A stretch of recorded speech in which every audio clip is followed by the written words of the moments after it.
Olá pessoal, aqui é o professor Ricardo para a nossa terceira aula a respeito das questões do Enem, prova de capa amarela, ano 2019. Na questão de hoje, a de número 153, iremos trabalhar o conteúdo de leitura de gráficos e tabelas. É muito importante que quando formos analisar questões relacionadas à interpretação de dados, nós não fiquemos presos somente no que a tabela traz, mas principalmente no que a própria questão aponta. A interpretar a questão antes de passar para a leitura dos gráficos e das tabelas é prioritário, é necessário, é absolutamente indispensável. Vamos ver o que traz essa questão. A questão de 153 traz o seguinte contexto. O slogan "Se beber, não dirija", muito utilizado em campanhas publicitárias no Brasil, chama a atenção para o grave problema da ingestão de bebida alcoólica por motoristas e suas consequências para o trânsito. Eu quis trazer essa informação em azul para que você já comece desde agora a entender do que é que nós estamos tratando. Mas perceba que ela não é tão essencial depois da resolução. Continuemos. A gravidade desse problema pode ser percebida observando como o assunto é tratado pelo Código de Trânsito Brasileiro. Nessa questão é um pouco comprida, para facilitar a sua leitura, eu dividi em 3 momentos. Vamos para o segundo. Em 2013, a data inicial, a quantidade máxima de álcool permitida no sangue do condutor de um veículo, que já era pequena, foi reduzida. E o valor da multa para o motorista alcoolizado foi aumentado. Então ele traz mais 2 informações. Nós depois iremos analisar, ela faz sentido para o que eu preciso usar na resolução, ou elas são informações que me ajudam a contextualizar o problema, que apesar de importantes, não vão me ajudar a resolver o problema. Esse é o primeiro momento em que você vai se deparar na questão do Enem. Várias informações estão na pergunta para que você possa compreender o contexto, onde ela se encaixa, onde essa matemática está sendo utilizada. Mas se atentem que muitas delas podem te confundir, então uma boa leitura irá te ajudar. Continuemos. Em consequência dessas mudanças, observou-se que a queda do número de acidentes registradas em uma suposta rodovia nos anos em que se seguiram as mudanças implantadas em 2013, conforme os dados do quadro a seguir. Olha, agora ela indicou um quadro. Significa que agora eu vou ter acesso a informações relacionadas a esse contexto. Mas o que é que nós estamos falando? Observou queda no número de acidentes registrados em uma suposta rodovia nos anos que se seguiram as mudanças, aquelas mudanças que nos ajudam a pensar o problema. Se você tiver dificuldade, dá uma paradinha, volte o vídeo, perceba de novo a leitura da questão, que ela é comprida, pode parecer um pouco complexa, mas não se assuste. Seguimos para a terceira parte. Esta agora é a tabela. E o que o enunciado termina por nos dizer? Suponha que a tendência de redução do número de acidentes, como eu informei, redução do número de acidentes, nessa rodovia para os anos subsequentes, seja igual a quê? A redução absoluta observada de 2014 para 2015. Então não é de qualquer ano. Eu estou falando de redução, eu estou falando de um período.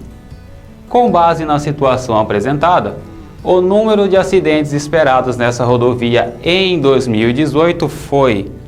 Então perceba que ela me traz um quadro, ela me traz ano, número total de acidente, anos 2013, 14, 15, e informações do número de acidentes, mas ela quer que eu me atente ao ano de 2014 e 2015. Preste atenção. Redução absoluta. De qual período? 14 para 15. Então eu tenho o ano de 2014, ano de 2015, valor que representa o número de acidentes, valor que apresenta o número de acidentes, e existe uma redução. 900 é maior que 950. Existe uma redução entre 2014 e 2015. Essa redução foi de 900 menos 850 igual a 50. Houve uma redução de 50 casos. Preste atenção. A tabela traz número total de acidentes na segunda linha, traz por coluna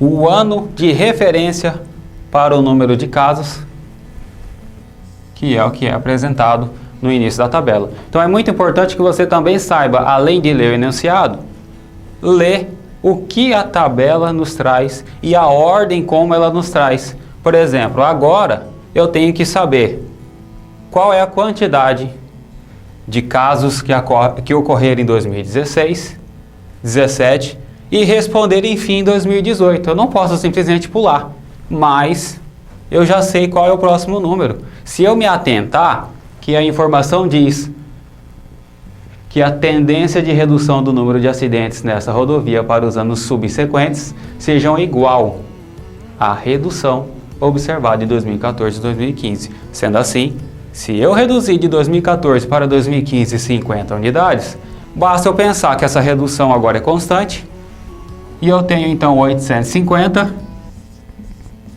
menos 50, que é a redução. Qual é o número de casos registrados no ano seguinte? 800. Mas entenda que essa redução continua na mesma proporção.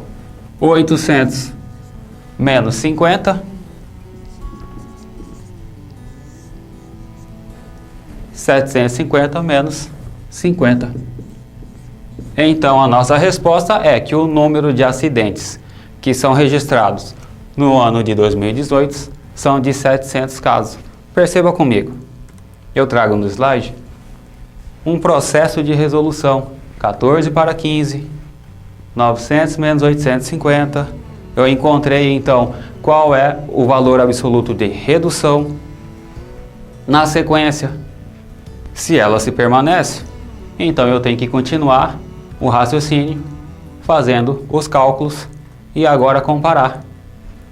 Qual é a opção que me traz a resposta para o ano 2018? O item D, 700. No entanto, não pense você que vai embora dessa videoaula sem fazer uma nova atividade. Assista novamente a videoaula, preste atenção no que você tem que se atentar na questão, tanto na parte escrita como nas informações apresentadas no quadro. E agora eu quero que você responda. Suponha que a tendência de redução seja igual à redução absoluta observada de 2013 para 2014. Eu agora estou falando desta redução. Faça os cálculos, mantenha constante e encontre para mim o novo valor também em 2018. Essa então, galera, foi a nossa videoaula de número 153. Ainda teremos 2 encontros, onde trataremos de outras questões relacionadas à estatística, relacionada também à proporção. Espero vocês na próxima videoaula. Acesse o site do INEP, baixe a prova de capa amarela, veja a próxima questão e nos espere. Vamos que vamos?